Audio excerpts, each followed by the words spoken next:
Brinco de argola. Uma argolinha de metal dourado, fina, escondida embaixo do banco do carona do meu próprio carro.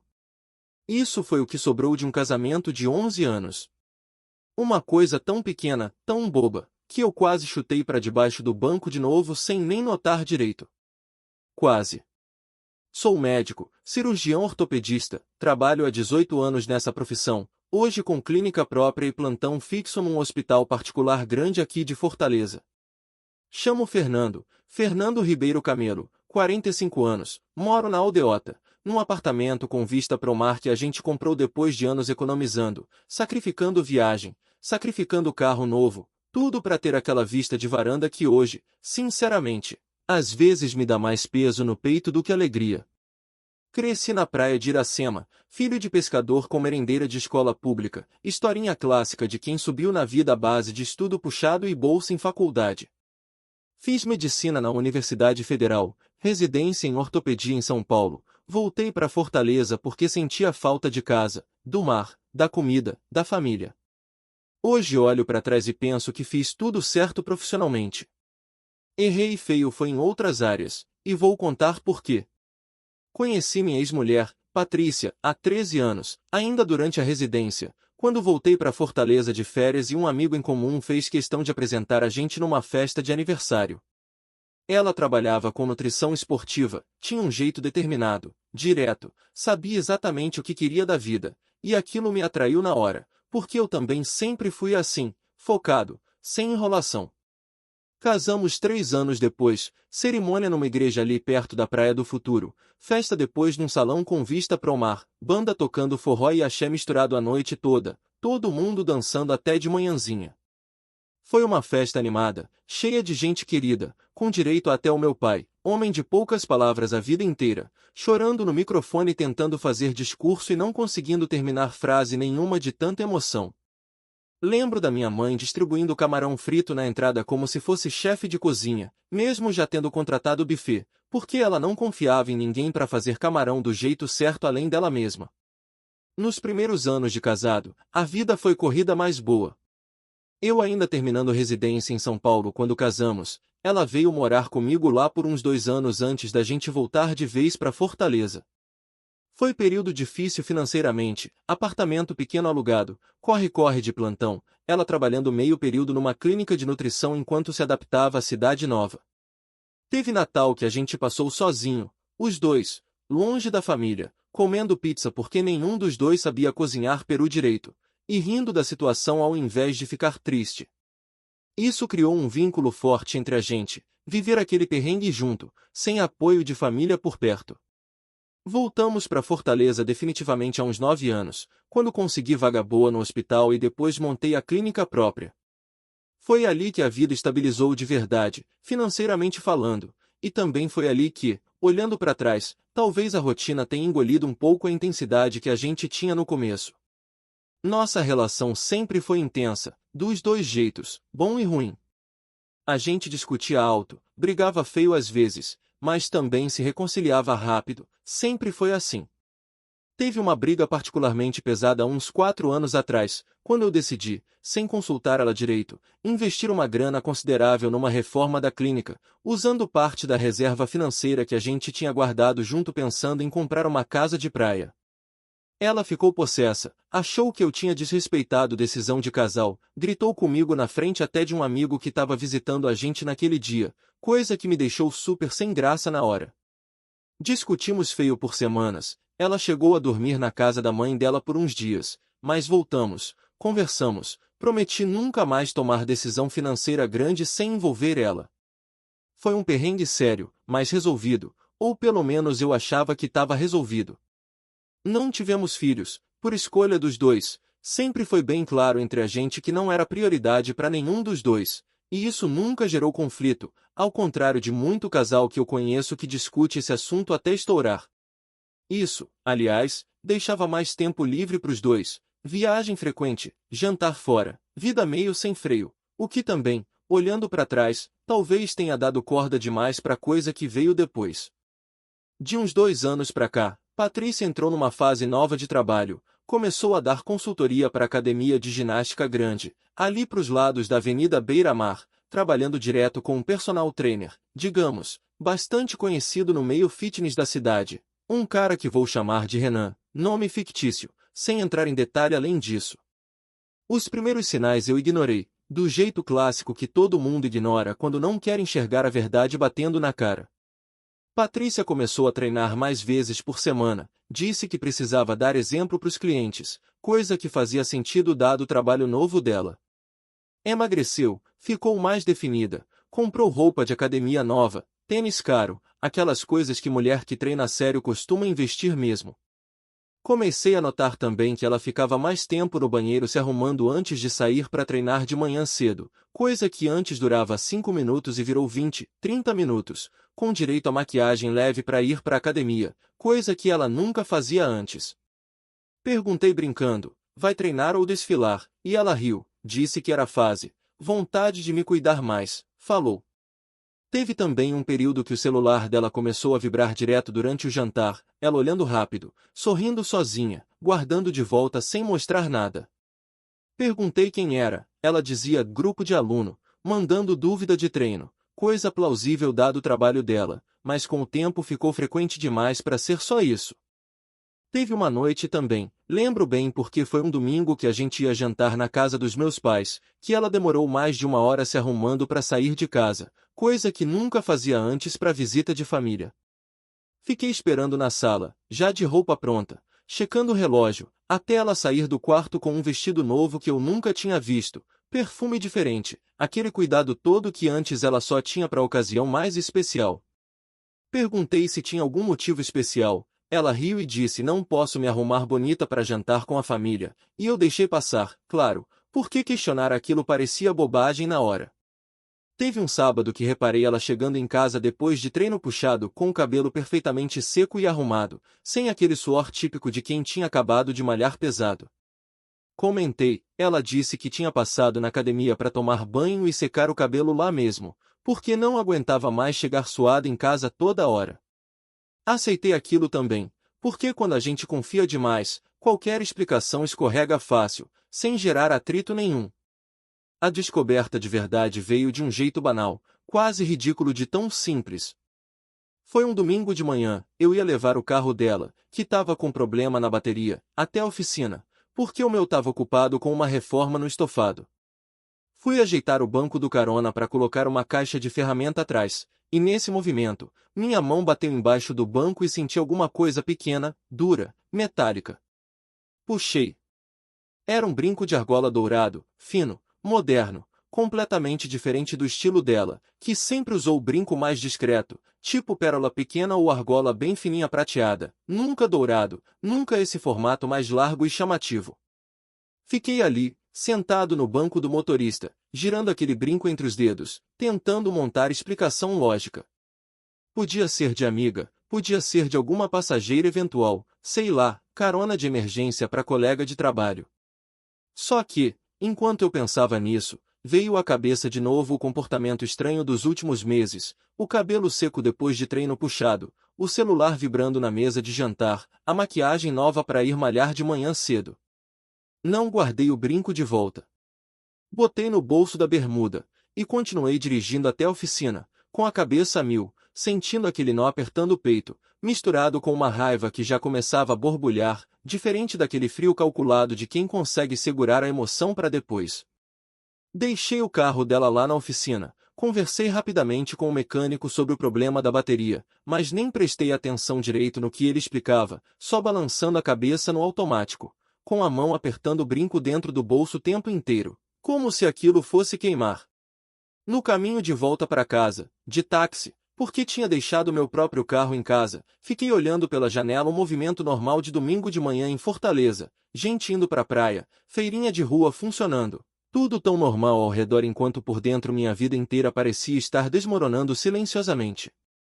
Voltei para casa com o carro dela resolvido na oficina, entrei, e ela estava na cozinha preparando suco, de calça de moletom e camiseta velha, sem imaginar nada do que eu tinha achado. Não aguentei segurar. Botei o brinco na bancada da cozinha, na frente dela, sem dizer nada primeiro, só olhando.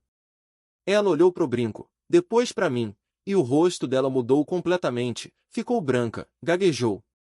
Isso? De onde você tirou isso? Debaixo do banco do carona do seu carro. Quero saber de quem é, Patrícia. Deve ser de alguma amiga, sei lá, deixe eu pensar. Não me trata como idiota. Esse brinco não é seu estilo, você nunca usou coisa desse jeito. E não é de amiga nenhuma sua que eu conheço. Fala a verdade agora. Ela começou a chorar, sentou na cadeira da cozinha, escondendo o rosto nas mãos, e ali, naquele instante, sem eu ter juntado prova nenhuma, sem ter ligado para advogado, sem ter feito nada além de achar um brinco por acaso debaixo do banco, ela confessou tudo, entre soluço e soluço. É do Renan. A gente tá se envolvendo há uns 6 meses, Fernando. Eu não sei nem como te explicar direito, foi acontecendo aos poucos, sem eu perceber direito, e quando fui ver já estava dentro da situação toda. Eu senti o sangue subir na hora. Não sou o homem de agredir ninguém, nunca fui, mas confesso que naquele momento a raiva bateu tão forte que eu bati com a mão na bancada, com força, fazendo o pote de fruta balançar, quase caindo no chão. Ela pulou de susto, gritou calma, Fernando, pelo amor de Deus. Calma? Você quer que eu fique calmo depois de descobrir que minha mulher está se envolvendo com outro homem há 6 meses, dentro do meu próprio carro, provavelmente? Não foi no carro, foi na casa dele, umas vezes, no apartamento dele, ali perto da academia. E o brinco, Patrícia? Como o brinco foi parar no meu carro? Ela ficou vermelha, envergonhada, gaguejou mais um pouco antes de admitir. Uma vez ele veio junto no carro, a gente foi buscar um equipamento de treino para levar pro cliente, ele tirou o brinco porque falou que estava incomodando, e deve ter caído ali sem eu perceber. Aquilo, de um jeito estranho, doeu ainda mais do que a confissão do caso em si. Saber que o cara tinha estado literalmente dentro do meu carro, do lado dela, enquanto eu trabalhava, enquanto eu pagava as contas, enquanto eu confiava cegamente que ela estava numa reunião de trabalho qualquer. Não vou mentir, nos minutos seguintes eu perdi a cabeça de um jeito que hoje me arrependo profundamente. Comecei a gritar, xingando, batendo a mão na mesa de novo. Joguei um copo no chão, não nela, longe dela, mas quebrei o copo mesmo assim, um copo de vidro bonito que a gente tinha ganhado de presente de casamento, virou caco espalhado pela cozinha inteira. Ela chorava, gritando para eu me acalmar, dizendo que ia chamar minha irmã se eu continuasse daquele jeito. Saí de casa sem pensar direito, sem levar carteira certinha, sem pegar roupa nenhuma, só as chaves do carro e o celular, e dirigi sem rumo por Fortaleza inteira, passando pela orla, pela beira-mar, com a cabeça explodindo, sem conseguir organizar pensamento nenhum direito. Parei o carro numa faixa de areia perto da Praia do Futuro, desliguei o motor, e fiquei ali sentado uns 20 minutos só olhando pro mar, tentando respirar, sentindo o peito apertado igual quando a gente tá tendo crise de ansiedade, coisa que eu, como médico, reconhecia nos sintomas mas não conseguia controlar do mesmo jeito que orientaria um paciente meu a fazer. Acabei ligando para o meu irmão, Marcos, que mora na aldeota também, um pouco mais afastado, e pedi para passar a noite lá, sem dar detalhe por telefone, só dizendo descobri uma coisa grave sobre a Patrícia, depois te conto direito. Ele nem perguntou muito, só falou vem para cá, tô te esperando, do jeito irmão bom que sempre foi. Cheguei lá, contei tudo, chorando feito criança, coisa que não fazia desde adolescente. Marcos ficou quieto, escutando, só balançando a cabeça, servindo um café para mim mesmo já quase meia-noite, sentado do meu lado no sofá da sala dele. A esposa dele, minha cunhada, apareceu de pijama, deu um abraço apertado sem perguntar nada, e foi buscar um cobertor pro sofá, entendendo sem precisar de explicação que eu ia dormir ali aquela noite. No final da conversa, Marcos falou uma coisa que ficou martelando. Fernando, eu sei que agora tá tudo uma bagunça na sua cabeça, mas você precisa se acalmar antes de tomar qualquer decisão grande. Eu sei que é difícil, mas não vale a pena você jogar tudo pro alto de um jeito impulsivo e se arrepender depois. Fica aqui uns dias, pensa com calma, aí decide o que fazer. Eu quebrei um copo lá em casa, Marcos. Gritei com ela. Não sou assim, cara, você sabe que eu não sou assim. Eu sei que você não é assim. Por isso mesmo que eu tô falando pra você respirar. Ninguém reage bem numa hora dessas, isso é humano. Mas amanhã, depois de amanhã, você vai ter que decidir com a cabeça, não só com a dor. Deixa eu te ajudar com isso. Aquela noite dormi mal, acordando de hora em hora, checando o celular, vendo mensagem dela chegando sem parar. Só consegui dormir de verdade já quase amanhecendo, exausto de tanto chorar e pensar. Fiquei 3 dias na casa dele. Nesse tempo, Patrícia mandou mensagem várias vezes, ligou umas 10 vezes que eu não atendi, mandou até áudio longo chorando, pedindo desculpa, dizendo que queria conversar direito, que não queria perder o casamento por causa de um erro, palavra dela mesma, erro, como se 6 meses de caso escondido coubesse nessa palavra tão pequena. No segundo dia na casa do meu irmão, já mais calmo, decidi ligar para um amigo advogado, não para entrar com processo ainda, mas só para entender meus direitos, entender como funcionava divórcio, partilha de bem, essas coisas que eu não fazia ideia direito. Ele me explicou com calma, disse que eu não devia tomar decisão precipitada tipo assinar qualquer coisa ou concordar com proposta de acordo sem antes organizar a situação financeira da gente direito, porque clínica própria, imóvel, investimento. Tudo isso precisava ser mapeado antes de qualquer conversa de separação avançar. No terceiro dia, decidi voltar para casa, não para reatar, mas para conversar de cabeça mais fria, porque 3 dias de raiva pura não tinham resolvido nada, só me deixado exausto e mais confuso ainda sobre o que fazer. Cheguei em casa numa tarde de quarta-feira, ela estava lá, olheira funda, claramente também não tinha dormido direito naqueles dias. Sentamos na sala, ela no sofá, eu na poltrona do lado, distância física proposital que eu mesmo escolhi. Fernando, eu preciso que você me escute, por favor. Tá? Fala. Eu errei, eu sei que errei muito feio. Mas eu preciso que você entenda que não foi porque eu parei de te amar. Foi porque, sei lá, eu me senti meio invisível ultimamente. Você sempre trabalhando, plantão em cima de plantão, clínica tomando todo o seu tempo. E o Renan, ele prestava atenção em mim de um jeito que fazia tempo que eu não sentia. Patrícia, eu trabalho desse jeito para sustentar a vida que a gente construiu junto. Você sabia disso desde sempre, desde a residência. Isso nunca foi novidade nenhuma. Eu sei que sabia, mas uma coisa é saber, outra coisa é sentir na pele o cansaço disso todo santo dia. Eu não tô jogando a culpa em você, juro que não é isso, eu só quero que você entenda o que eu tava sentindo. E isso justifica 6 meses de mentira? De ir pro apartamento dele, de treinar suado e voltar com cabelo seco, de fazer eu de bobo enquanto eu confiava cegamente em você? Ela abaixou a cabeça, não teve resposta boa para aquilo, só ficou repetindo o pedido de desculpa, dizendo que queria tentar terapia de casal, que achava que dava para reconstruir, que amava eu de verdade apesar de tudo. E o Renan? Você ama ele? Não sei, Fernando. Foi intenso, foi diferente, mas eu não sei se é amor ou se é só a novidade toda. Isso me assusta até de admitir para mim mesma. Fiquei quieto um tempo, processando aquilo tudo, sentindo uma mistura de raiva, de tristeza, de cansaço emocional gigante. Falei que precisava de mais tempo para decidir, que não ia tomar decisão grande enquanto ainda estava com a cabeça revirada daquele jeito, mas que ela dormisse no quarto de hóspede a partir daquela noite, e que eu ia procurar terapia individual antes de qualquer coisa, para organizar minha própria cabeça primeiro.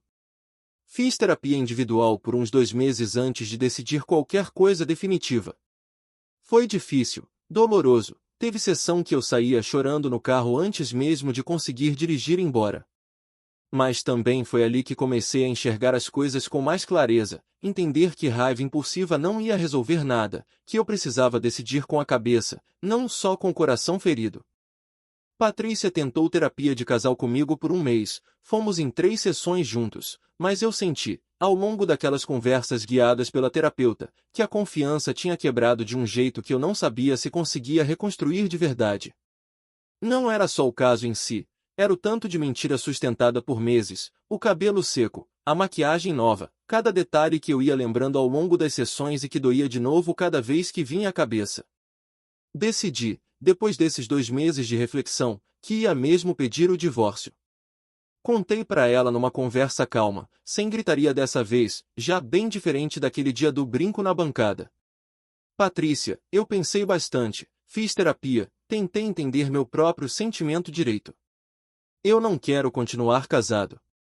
Não porque eu não te amo mais, mas porque eu não confio mais, e casamento sem confiança não é casamento de verdade, é só rotina compartilhada. Ela chorou, mas dessa vez sem tanta surpresa, acho que ela já esperava aquilo depois de semanas de distanciamento entre a gente. Eu entendo, Fernando. Eu sei que fiz por merecer isso.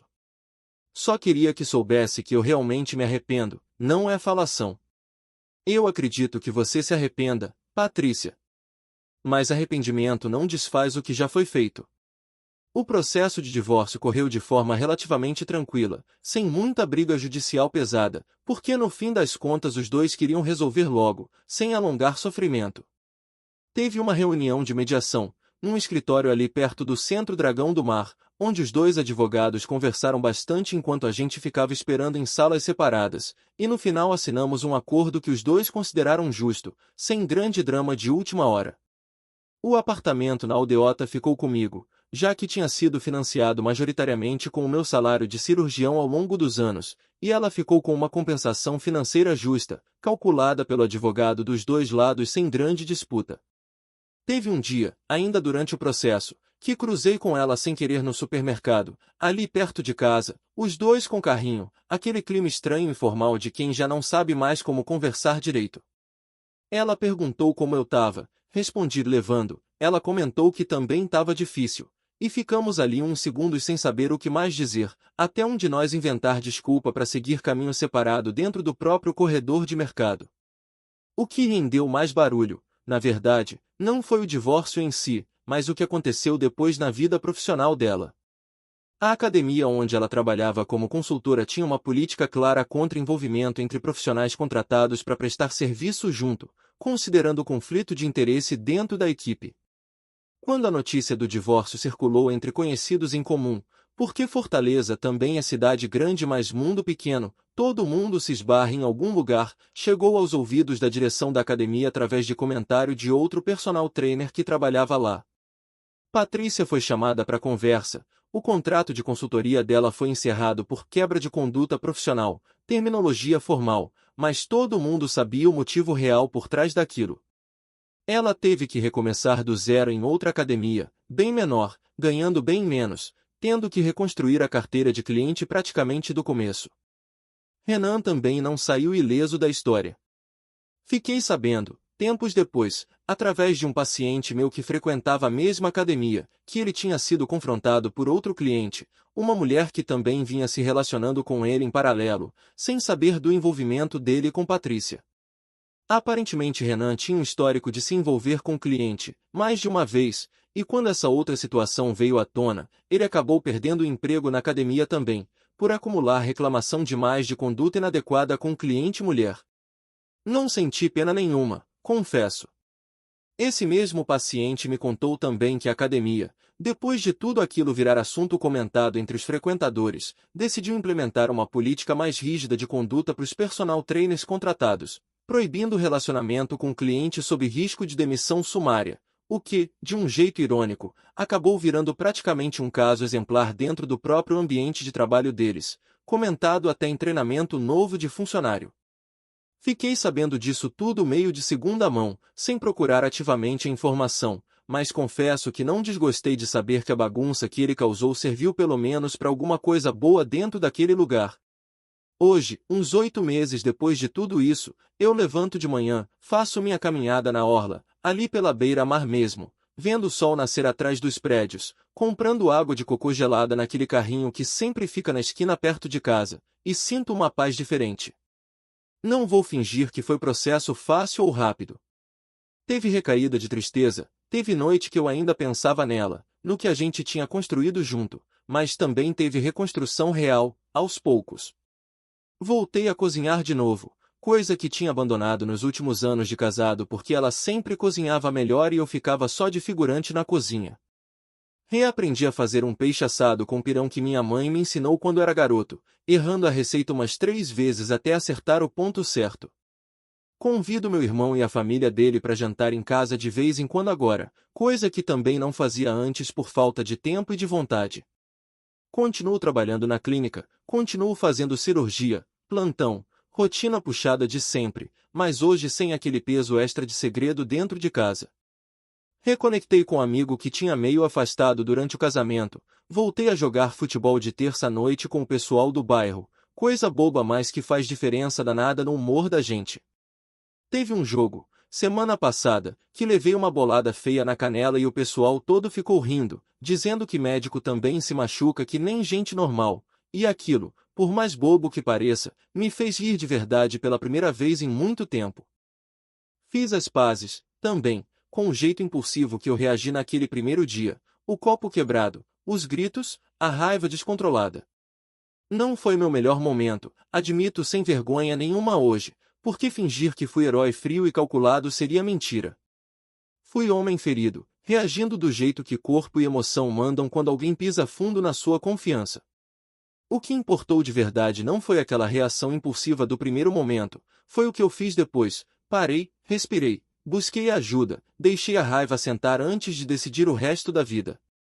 Falei sobre isso até com meu terapeuta, numa das últimas sessões antes de eu decidir encerrar o processo terapêutico por enquanto, dizendo que ainda sentia uma pontinha de culpa pelo jeito que reagi naquele domingo, o copo quebrado, os gritos.